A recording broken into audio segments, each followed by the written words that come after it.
Sir 10-12 వేలు sir daily wage కూలికి వెళ్లే ప్రతి ఒక్కరికి కూడా 500-600 రోజుకి ఈజీగా వస్తున్నాయి సార్.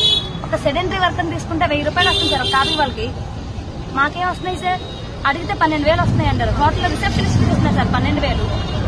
మేము కన్స్ట్రక్షన్ చేసేవాళ్ళం కదా, మనుషులతో డీల్ చేసేవాళ్ళం. రోగాలతో టాబ్లెట్స్ ఇచ్చి వాళ్ళని లైఫ్ సేవ్ చేసేవాళ్ళం సార్. మమ్మల్ని ఇంత విమర్శిస్తారా సార్ మీరు అందరి ముందు? మాకు సపోర్ట్ చేయాల్సింది పోయి 12 వేలు 10 వేలు కరుణించాల్సింది మీరే. హెల్త్ మినిస్టర్ గారు అయ్యండి కాలయముడై నేను చెయ్యను, ఉద్యోగం నుంచి పీకేస్తాను, మిమ్మల్ని ఇక్కడి నుంచి పంపించేస్తాను అంటాం. మీ యొక్క స్థాయికి శోభాతనీయం కాదు సార్. ఒకసారి ఆలోచించండి.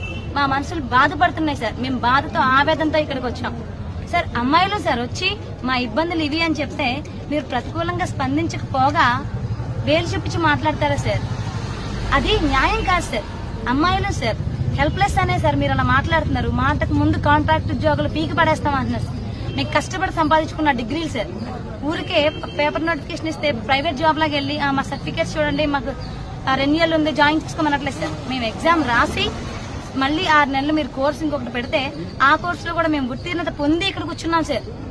మేమందరం పట్టభద్రులం సార్. మమ్మల్ని అంత నీచంగా అందరి ముందు అవమానించడం చాలా బాధకు గురి చేస్తుంది సార్. ఈ మాటలు మేము తీవ్రంగా ఖండిస్తున్నాం సార్. మా న్యాయమైన డిమాండ్లను మీరు ఒక్కసారి మళ్ళొకసారి విలేజ్ హెల్త్ క్లినిక్లు ఈ రోజు మూసేస్తున్నాయో, నేమ్సే ఓపెన్ చేస్తున్నాయో మీరే ప్రజల మధ్యలోకి వెళ్లి ఫీడ్బ్యాక్ తీసుకోమని అడుగుతున్నాం సార్. మేము ఇక్కడ కూర్చున్నాం ఇవాళ ఎన్ని సెంటర్స్ ఓపెన్ చేస్తుంటాయి ఎంతమంది ట్రీట్మెంట్ ఇక్కడ లేదు అని ఫీల్ అవుతున్నారు. మీరు జెన్యూన్ ఫీడ్బ్యాక్ తీసుకోండి సార్. మళ్ళొకసారి మమ్మల్ని చెక్ చేయండి. చెక్ చేసిన తర్వాత మా దగ్గరికి రండి. మీ మాటలు మీరు వెనక్కి తీసుకొని అడుగుతున్నాం. మమ్మల్ని రెగ్యులర్ చేయాలి సార్.